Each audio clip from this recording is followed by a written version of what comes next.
GS की test series, इसको हम लोग सॉल्व करने हैं वाले हैं। आज जो है टेस्ट नंबर 2 है, इसका टेस्ट कोड आप देख सकते हैं 6311 है, यानी कि टेस्ट 2 है। ठीक है, दूसरा टेस्ट है, सब्जेक्ट है पॉलिटी।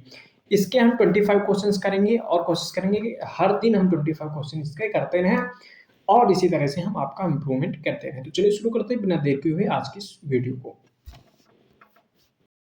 आते हैं पहले क्वेश्चन की तरफ और देखते हैं कि इसका पहला क्वेश्चन क्या है। ठीक है, तो पहले क्वेश्चन की तरफ चलते हैं, लेकिन उससे पहले अगर आप चैनल पर नए हैं तो चैनल को सब्सक्राइब कर लीजिएगा और वीडियो को जो है दोस्तों के साथ भी शेयर कर दीजिएगा और वीडियो पसंद आए तो लाइक कर दीजिएगा। ठीक है, तो पहला क्वेश्चन आपके सामने है यहाँ पे। ठीक है, चलिए देखते हैं। कह रहा राज्य विधानसभा के अध्यक्ष के कार्यों के बारे में निम्नलिखित कथनों में कितने कथन सही है।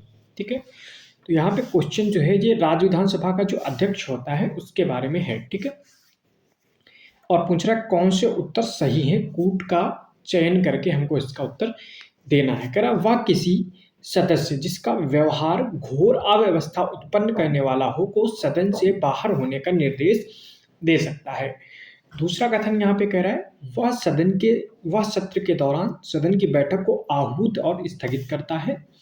तीसरा कह रहा है उसे किसी सदन के सदस्य के निलंबन का निरसन करने का अधिकार है। ठीक है, कहना है केवल एक सही है, केवल दो सही है, सभी तीनों सही है और डी में कह रहा है कोई सही नहीं है। तो आपको इसका जवाब देना है कि कौन सा सही है और कौन सा सही नहीं है। तो इसका जो पहला कथन कह रहा है कि वह किसी सदस्य जिसका व्यवहार घोर अव्यवस्था उत्पन्न करने वाला हो को सदन को बाहर होने का निर्देश दे सकता है, तो ये बिल्कुल बात आपको सही देखने को मिल जाती है। तो इसका पहला कथन आपको बिल्कुल सही देखने को मिलेगा। वहीं दूसरा कथन जो है यहाँ पे स्थगन की जो बात है वो तो सही है, लेकिन जो आहूत करने का काम होता है ये राज्यपाल के द्वारा किया जाता है, तो दूसरा कथन आपको गलत देखने को मिलेगा।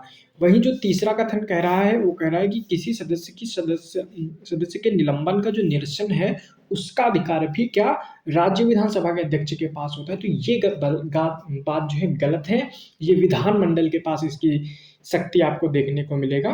तो विधानमंडल क्या करेगा, अगर कोई प्रस्ताव पारित कर सकता है तो जो सदन है उसके पास ही जो है प्रस्ताव पारित करने के बाद जो है उसका जो निलंबन का निरसन है वो हो जाता है।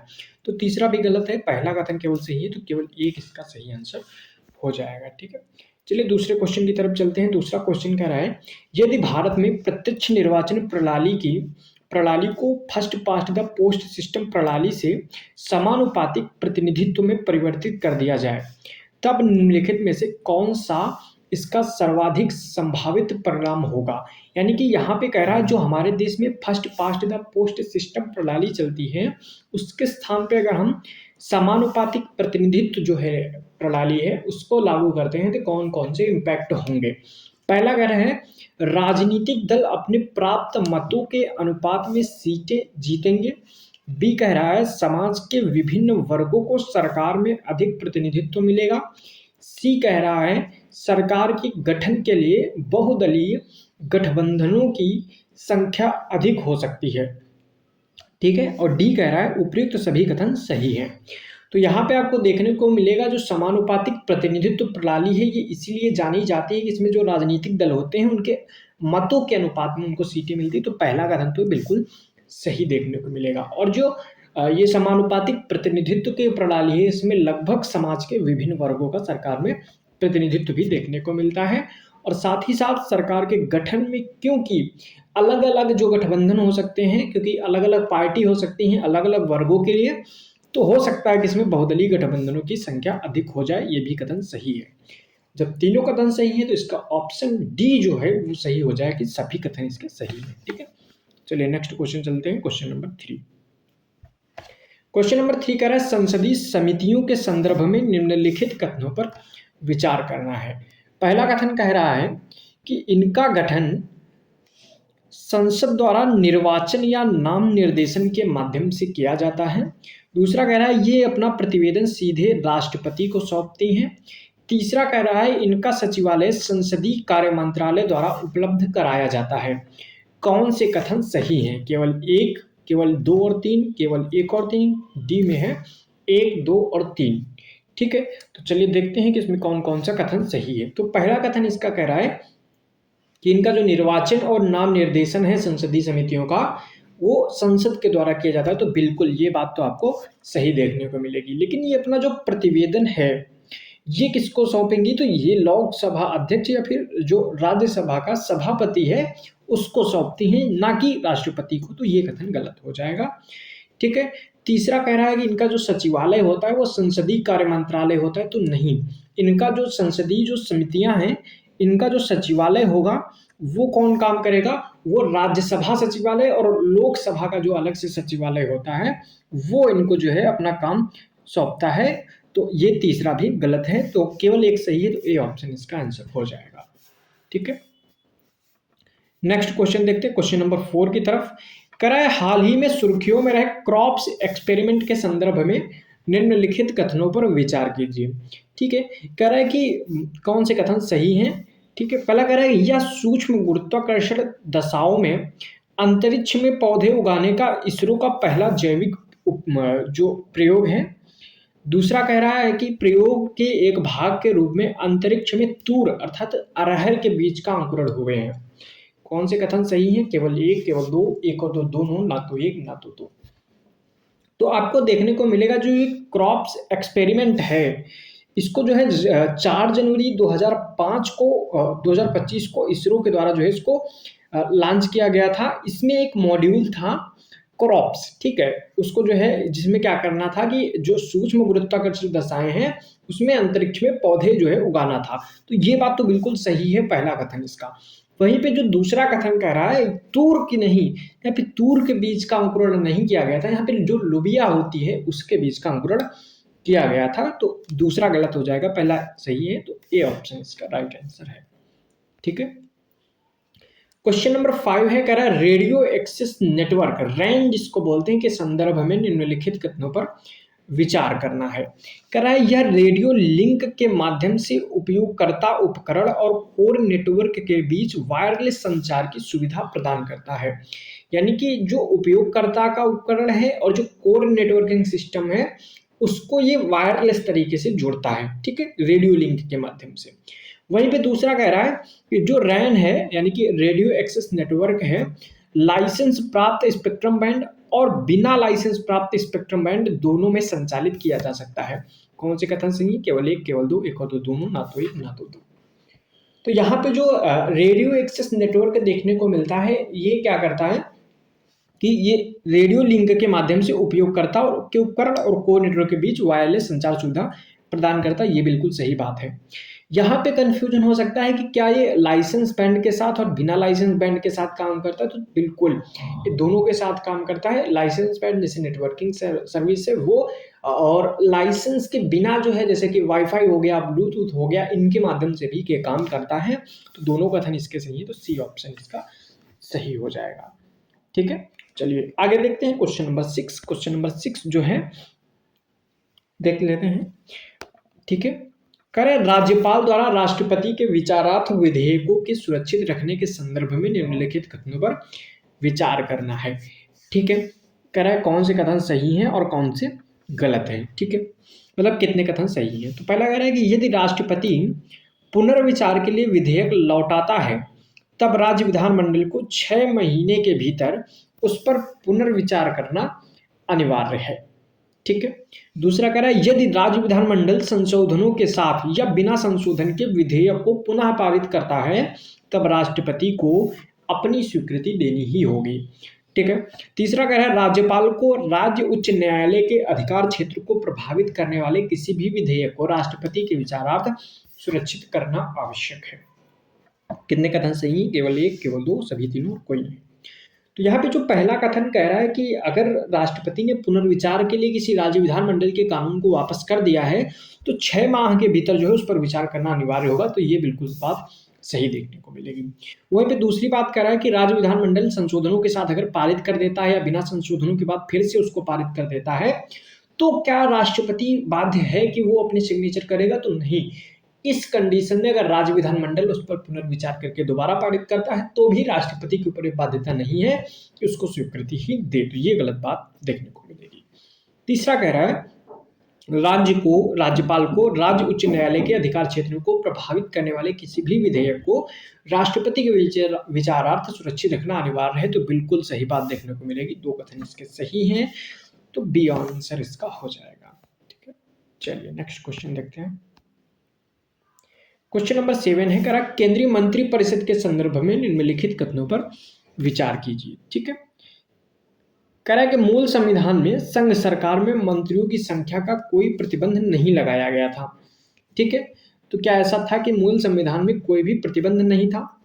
ठीक है, दूसरा कह रहा है संविधान संशोधन जो था 52वां 1985 का, ठीक है, उसमें उपबंधित किया गया है कि यदि कोई विधायक दल बदल विरोधी कानून के तहत निरर्हर घोषित किया जाता है तो वह मंत्री पद के लिए भी निरर्हर हो जाएगा। ठीक, तो क्या ये बात सही है? देखना है कौन से कथन सही है, केवल एक, केवल दो, एक और दो, दोनों, ना तो एक ना तो दो।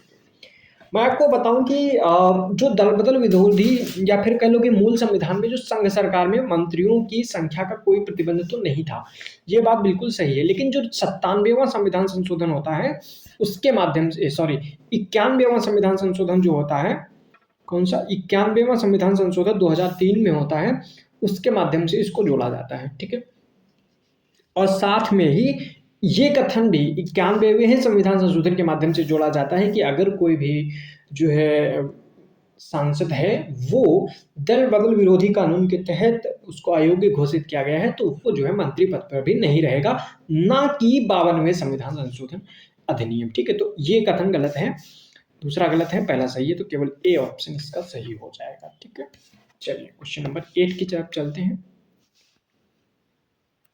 करण निम्नलिखित में से कौन उच्च न्यायालय के न्यायाधीशों की नियुक्ति में भाग लेते हैं? ठीक है, राष्ट्रपति, भारत का मुख्य न्यायाधीश, संबंधित राज्य के राज्यपाल, संबंधित उच्च न्यायालय के मुख्य न्यायाधीश, राज्य सचिव और राज्य विधानसभा के नेता प्रतिपक्ष।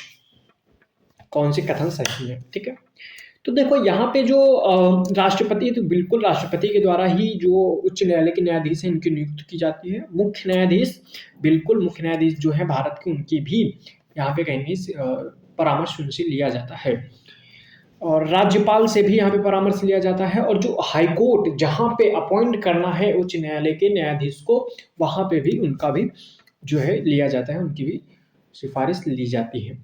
लेकिन ये जो हमारी एग्जीक्यूटिव बॉडी है, कार्यपालिका है स्टेट की, उसकी कोई भी नहीं होता है। तो यहाँ पे जो मुख्य सचिव है और नेता प्रतिपक्ष है इनका कोई काम नहीं होता है।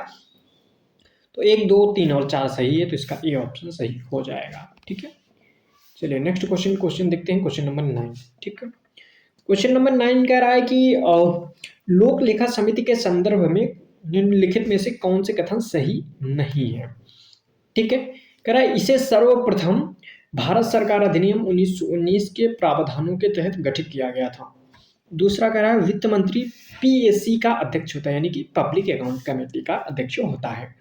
ठीक है, तीसरा कह रहा है इस समिति में लोकसभा और राज्यसभा दोनों का प्रतिनिधित्व होता है।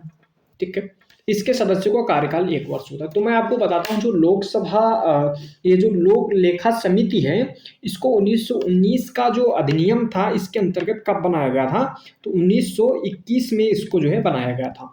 ठीक है, इसके साथ ही होता क्या है कि इसको प्रतिवर्ष जो है संसद द्वारा समानुपातिक प्रतिनिधित्व के सिद्धांत के अनुसार जो है इसको जो है सदस्यों का निर्वाचन होता है। ठीक है, और इसके माध्यम से इसका गठन किया जाता है। ठीक है, सदस्यों का जो कार्यकाल होता है वो 1 वर्ष होता है, बिल्कुल सही बात है, और ए भी इसका सही है। अब यहाँ पे बात किया जा रहा है कि इसमें सदस्य संख्या कितनी होती है, तो जो पीएसी होती है इसमें टोटल सदस्य संख्या कितनी आपको देखने को मिलेगी? 22 सदस्य देखने को मिलेंगे, जिसमें से 15 जो होते हैं ये लोकसभा के देखने को मिलते हैं, और जो 7 होते हैं वो राज्यसभा के देखने को मिलते हैं। तो दोनों सदन का इसमें जो है प्रतिनिधित्व होता है, इसलिए सी ऑप्शन भी सही है। लेकिन इसमें कोई भी मंत्री नहीं भाग लेता है, इसलिए जो है इसका अध्यक्ष भी जो है नहीं होता है पीएससी का वित्त मंत्री। ये कथन गलत है, तो बी ऑप्शन इसका आंसर हो जाएगा, क्योंकि पूछ रहा था कौन सा सही नहीं है। ठीक है, चलिए नेक्स्ट क्वेश्चन की तरफ चलते हैं और देखते हैं कि नेक्स्ट क्वेश्चन क्या है। ठीक है, तो इसको मैं 1 मिनट रफ कर देता हूँ। ठीक है, चलिए नेक्स्ट क्वेश्चन देखते हैं। नेक्स्ट क्वेश्चन नंबर 10 है यहाँ पे, भारत के उपराष्ट्रपति को हटाने के संदर्भ में निम्नलिखित कथनों में से विचार करना है। ठीक है, करा है उपराष्ट्रपति को हटाने के लिए महाभियोग प्रक्रिया आवश्यक है। ठीक है, दूसरा करा हटाने के लिए संकल्प प्रभावी बहुमत से संसद के दोनों सदनों द्वारा अलग अलग पारित किया जाना चाहिए। ठीक है, तीसरा कह रहा है संविधान में उपराष्ट्रपति को हटाने का कोई भी आधार जो है निर्दिष्ट नहीं किया गया है। ठीक है, चलिए देखते हैं इसके कथन देख लेते हैं कौन कौन से दे रहा है ऑप्शंस। ठीक है, इस तरह से आप देख सकते हैं कौन से कथन से कह रहा है सही है, केवल 1 और 3, केवल 1 और 2, केवल 3, 1 और 2 और 3। ठीक है, चलिए देखते हैं। इसका जो पहला कथन आपको देखने को मिलेगा कि उपराष्ट्रपति को हटाने के लिए महाभियोग प्रक्रिया की आवश्यकता तो नहीं है। आपको देखने को मिलेगा कि उपराष्ट्रपति को हटाने के लिए नहीं, राष्ट्रपति को सिर्फ हटाने के लिए महाभियोग प्रक्रिया की आवश्यकता होती है, तो पहला तो गलत हो गया। ठीक है, दूसरा कह रहा है हटाने के लिए संकल्प प्रभावी बहुमत से संसद के दोनों सदनों द्वारा अलग अलग पारित किया जाना चाहिए, तो नहीं, दोनों सदनों द्वारा इसको जो है नहीं होना चाहिए। राज्यसभा जो है, ठीक है, राज्यसभा में जो पूर्ण बहुमत होना चाहिए, यानी कि जो सदन के कुल सदस्यों की जो बहुमत है, यानी कि जो 245 है उसके बहुमत से इसको पारित किया जाना चाहिए। ठीक है, और साथ ही साथ लोकसभा में इसको सहमति होनी चाहिए, सिर्फ लोकसभा में सहमति की आवश्यकता होती है, और राज्यसभा में जो कुल सदस्य संख्या है उसका 50%। ठीक है, तो ऐसा याद रखना है। तो ये तो गलत हो जाएगा दूसरा भी। तीसरा कह रहा है संविधान में उपराष्ट्रपति को हटाने का कोई भी आधार नाम निर्दिष्ट नहीं, तो बिल्कुल सही बात आपको देखने को मिलेगी, केवल 3 सही है, सी ऑप्शन इसका हो जाएगा। ठीक है, थोड़ा मैं इसको रफ कर देता हूँ। ठीक है, तो आप ये देख लीजिए। ठीक है, सी इसका ऑप्शन हो जाएगा। अगला क्वेश्चन है क्वेश्चन नंबर 11। हाल ही में केंद्र सरकार ने नेशनल क्रिटिकल मिनरल मिशन का आरंभ किया है। इस संदर्भ में नेशनल क्रिटिकल मिनरल के संदर्भ में निम्नलिखित कथनों पर विचार कीजिए। तो यहाँ पे क्वेश्चन किसके बारे में है, नेशनल जो क्रिटिकल मिनरल मिशन है उसके बारे में, ये करंट अफेयर का क्वेश्चन है, आपको देखने को मिल रहा है। ठीक है, चलिए देखते हैं कौन सा सही होगा और कौन सा गलत होगा इसका। पहला कह रहा है इस मिशन का उद्देश्य भारतीय सार्वजनिक उपक्रमों और निजी क्षेत्रों की कंपनियों को विदेशों में महत्वपूर्ण खनिज यानी क्रिटिकल मिनरल्स परिसंपत्ति हासिल करने के लिए प्रोत्साहित करना है। बिल्कुल ये बात आपको सही देखने को मिलेगी कि ये इस मिशन के तहत हम क्या करेंगे, जो भारत की कंपनियां हैं, फिर वो पब्लिक सेक्टर की हो या प्राइवेट सेक्टर की हो, उनको हम विदेशों में या फिर देश के अंदर दोनों तरीके से जो हमारी क्रिटिकल मिनरल की परिसंपत्तियां हैं उनको कैसे से एक्वायर किया जाए, उनको कैसे उन पे कहीं कैसे लीज पे लिया जाए, कैसे उनका यूज किया जाए, इस पे काम करने को, इसको प्रोत्साहित करने के लिए काम किया जाएगा। पहला तो सही देखने को मिलता है। दूसरा यहाँ पे कह रहा है कि इस मिशन में खनिज अन्वेषण के लिए अंतिम उत्पादों से पुनर्प्राप्ति तक मूल्य श्रृंखला के सभी चरण शामिल होंगे, तो बिल्कुल सही देखने को मिलेगा। इसमें आपको निकालना है, रिसर्च करनी है, उसके बाद जो प्रोडक्ट बन गया है उसके बाद भी आपको जो रीयूजेबल बनाना है, पुनर्प्राप्ति कैसे करना है, इन सब की बात यहाँ पे पूरी की पूरी की जाएगी। इसके बाद बात करें, ये विज्ञान और प्रौद्योगिकी मंत्रालय के अंतर्गत शुरू किया गया है, तो ये देखने को मिलेगा नहीं, ये विज्ञान और प्रौद्योगिकी मंत्रालय के तहत नहीं है, ये खान मंत्रालय के तहत देखने को मिलेगा। ठीक है, जो माइंस मिनिस्ट्री है उसके अंदर देखने को मिलेगा। तो तीसरा कथन सही है, 1 और 2 सही है, बी ऑप्शन इसका सही हो जाएगा क्योंकि सही पहुंच रहा है। ठीक है, नेक्स्ट क्वेश्चन नंबर चलते हैं 12 की तरफ। 12 क्वेश्चन नंबर क्या है, कह रहा है संसद में धन विधेयक के संदर्भ में निम्नलिखित कथनों पर कौन से कथन सही नहीं है। ठीक है, धन विधेयक के बारे में यहाँ पे क्वेश्चन है और पूछ रहा है कि कौन से क्वेश्चन सही नहीं है। ठीक है, चलिए देखते हैं। कह रहा है कि सभी वित्त विधेयक धन विधेयक होते हैं, सभी वित्त विधेयक धन विधेयक होते हैं, लेकिन सभी धन विधेयक वित्त विधेयक नहीं होते हैं। चलिए अगला कह रहा है लोकसभा का अध्यक्ष किसी विधेयक को धन विधेयक के रूप में प्रमाणित करता है। तीसरा कह रहा है एक मंत्री जो राज्यसभा का सदस्य है वह राज्यसभा में धन विधेयक प्रस्तुत नहीं कर सकता। राष्ट्रपति धन विधेयक पर अपनी स्वीकृति रोक सकता है लेकिन उसे सदनों के पुनर्विचार के लिए वापस नहीं लौटा सकता। चलिए देखते हैं इसका आंसर क्या होगा।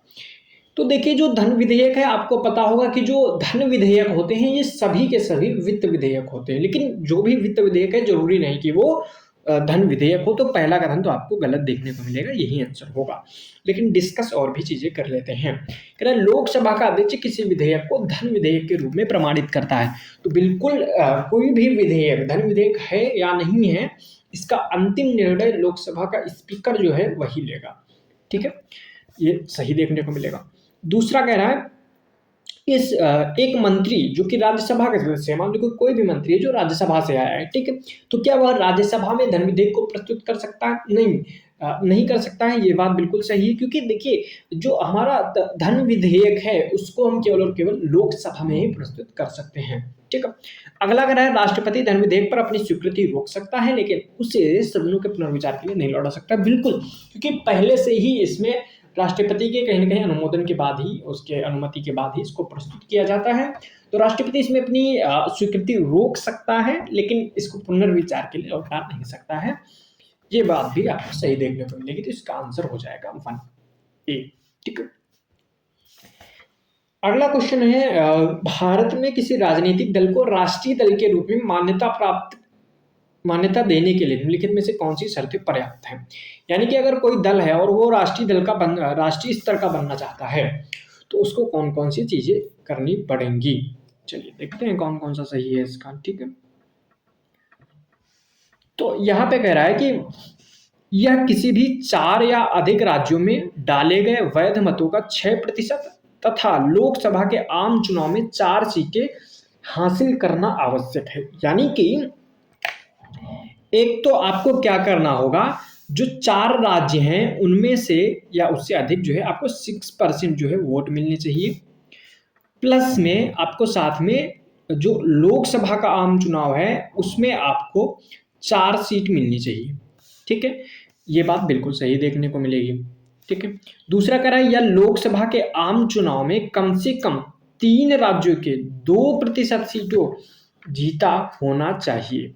तो बिल्कुल आपको देखने को मिलेगा, अगर आप 3 अलग अलग राज्यों में कम से कम 2% सीटें लोकसभा की जीत जाते हैं, तो भी आप राष्ट्रीय स्तर का जो है मान्यता मिल सकती है राष्ट्रीय स्तर के दल की।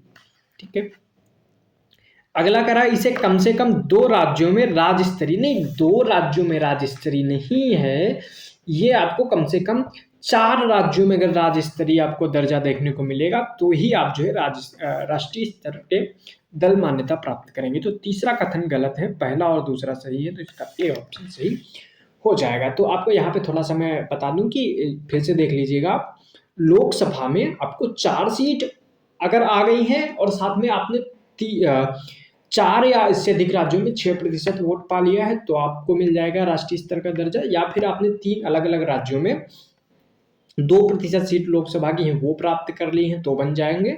या फिर आप 4 अलग अलग राज्यों में राज्य स्तरीय का दर्जा है, तो भी आपको मिल जाएगा। ठीक है, तो ये भी आपको देखना चाहिए, यहाँ से क्वेश्चन आता है। ठीक है, चलिए अगला क्वेश्चन देखते हैं, क्वेश्चन नंबर 14 की तरफ चलते हैं और देखते हैं कि क्वेश्चन नंबर 14 क्या है। आसान क्वेश्चन है, देख सकते हैं। सदन की अनुमति के बिना राज्य विधानमंडल का कोई सदस्य अधिकतम कितनी अवधि तक सभी बैठकों में अनुपस्थित रह सकता है? तो 60 डेज आपने पढ़ा होगा ये चीज, इस पर ज्यादा डिस्कशन की जरूरत भी नहीं है। ठीक है,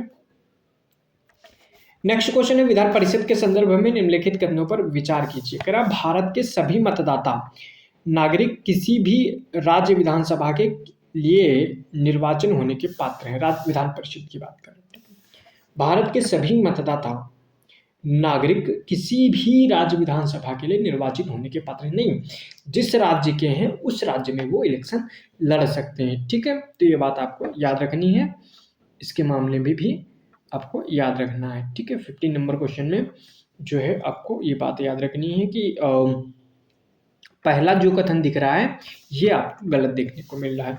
वहीं पे दूसरा कथन कह रहा है परिषद को धन विधेयक 14 दिनों में वापस करना अनिवार्य होता है। बिल्कुल सही बात कर रहे हैं। अगला कह रहा है विधान परिषद का सदस्य मुख्यमंत्री या मंत्री नहीं बन सकता, तो ये गलत बात आपको देखने को मिलेगी, बन सकता है केवल एक कथन सही, तो बी ऑप्शन इसका हो जाएगा। पीछे के 2 क्वेश्चन छूट गए हैं, मैं देख लेता हूँ 1 मिनट। ठीक है, 14 नंबर हो गया है, 14 15 ओके, चलिए 16 नंबर देखते हैं। ठीक है, यहाँ पे एस्टीमेट कमेटी के बारे में बात की जा रही है, प्राक्कलन समिति के बारे में बात की जा रही है। चलिए देखते हैं। कह रहे कि प्राक्कलन समिति के संदर्भ में निम्नलिखित कथनों पर विचार कीजिए। ठीक है, इसमें केवल लोकसभा के सदस्य चुने गए सदस्य शामिल होते हैं, बिल्कुल। अगला कह रहा है यह सदस्य द्वारा या संसद द्वारा मतदान के बाद ही बजट अनुमानों की जांच करती है। कौन कौन से कथन इसके सही हैं, तो आपको देखने को मिलेगा जो एस्टीमेट कमेटी है इसमें 30 मेंबर्स होते हैं, ठीक है।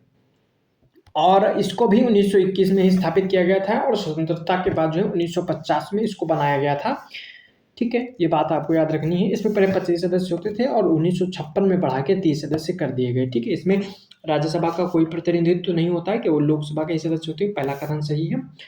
और जब संसद में बजट अनुमानों की जांच करती है, लेकिन जब मतदान के बाद, ये भी बात सही देखने को मिलेगी, दोनों कथन सही है, सी ऑप्शन इसका हो जाएगा, ठीक है।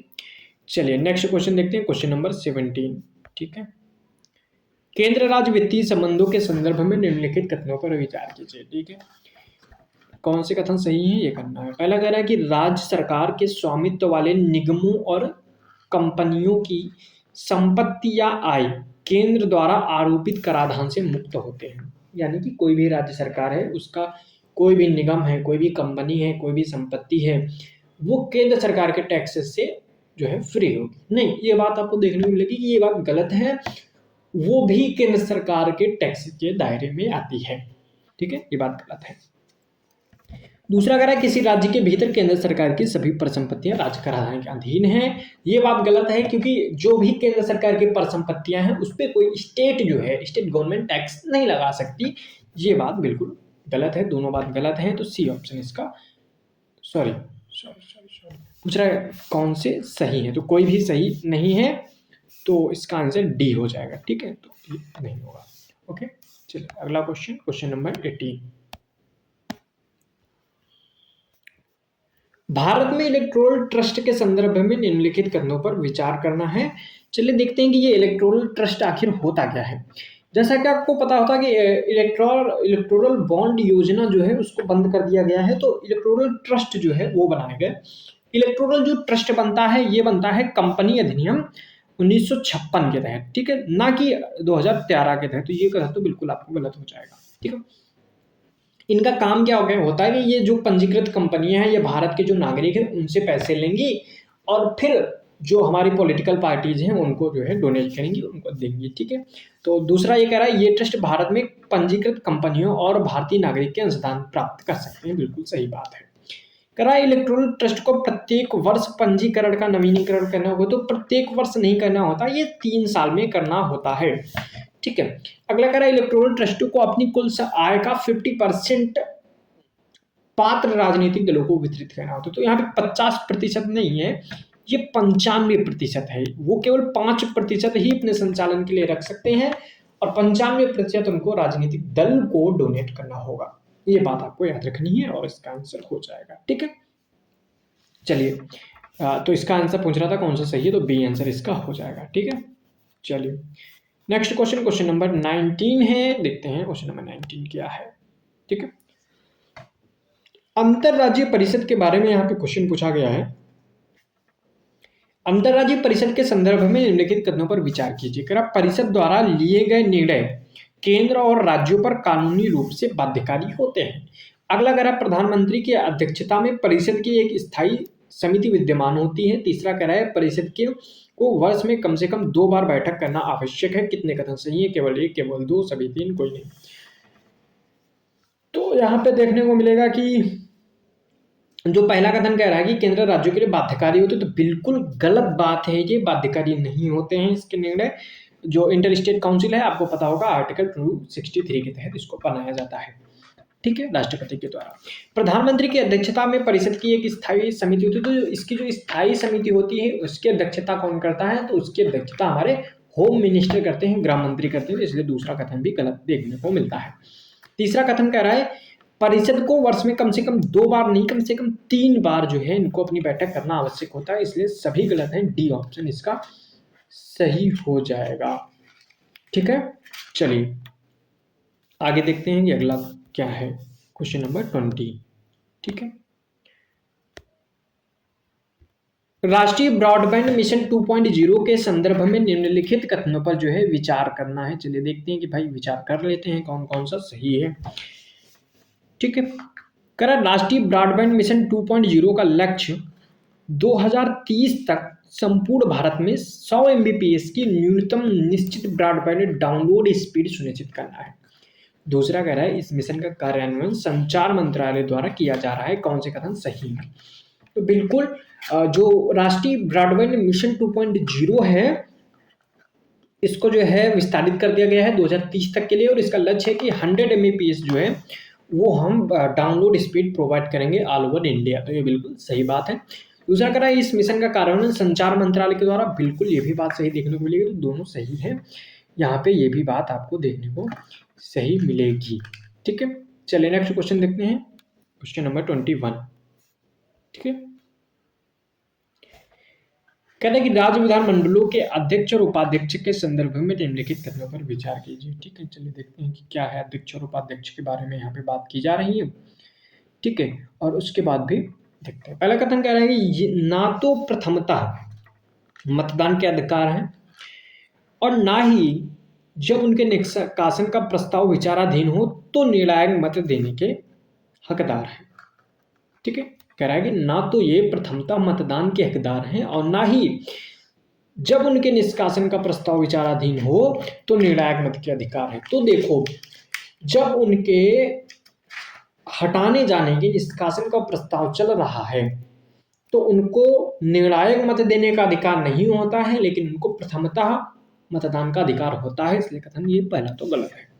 ठीक है, दूसरा कथन कह रहा है दोनों पद रिक्त होने की स्थिति में राज्यपाल अध्यक्ष के पदों का कर्तव्य निर्वहन नहीं, राज्यपाल किसी मेंबर को अपॉइंट कर सकता है। ये भी गलत बात आपको देखने को मिलेगी।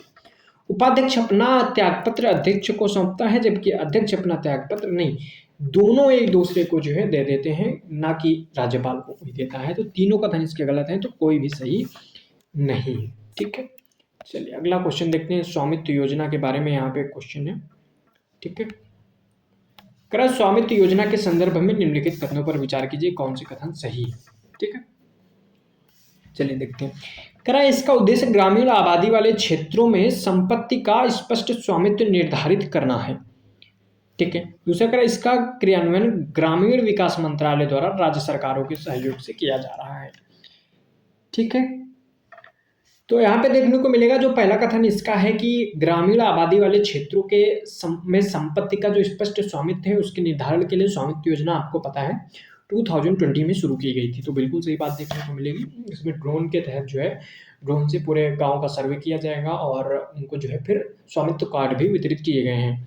ठीक है, ग्रामीण विकास मंत्रालय के तहत नहीं, इसको जो है पंचायती राज मंत्रालय इसको जो है शुरू किया हुआ है। तो ये कथन आपका गलत है, ए ऑप्शन इसका सही हो जाएगा। ठीक है, चलिए अगला क्वेश्चन देखते हैं, क्वेश्चन नंबर 23। करा निम्नलिखित में से किन परिस्थितियों में राज्यसभा के किसी सदस्य को अयोग्य ठहराया जा सकता है। ठीक है, यानी कोई भी मेंबर है इसका राज्यसभा का, तो उसको हम विधानसभा का, राज्य विधानसभा, ठीक है, राज्य विधानसभा का कोई मेंबर है तो उसको किस बेसिस पे हम उसको अयोग्य ठहरा सकते हैं? यदि उसे अनमोचित दिवालिया घोषित कर दिया गया हो, यानी कि उसे अनडिस्चार्ज दिवालिया घोषित कर दिया गया हो तो भी उसे कर सकते हैं। बिल्कुल सही बात है। अगला कह रहा है यदि किसी सक्षम न्यायालय द्वारा इसे विकृत चित्त वाला घोषित कर दिया गया तो ये भी सही बात है।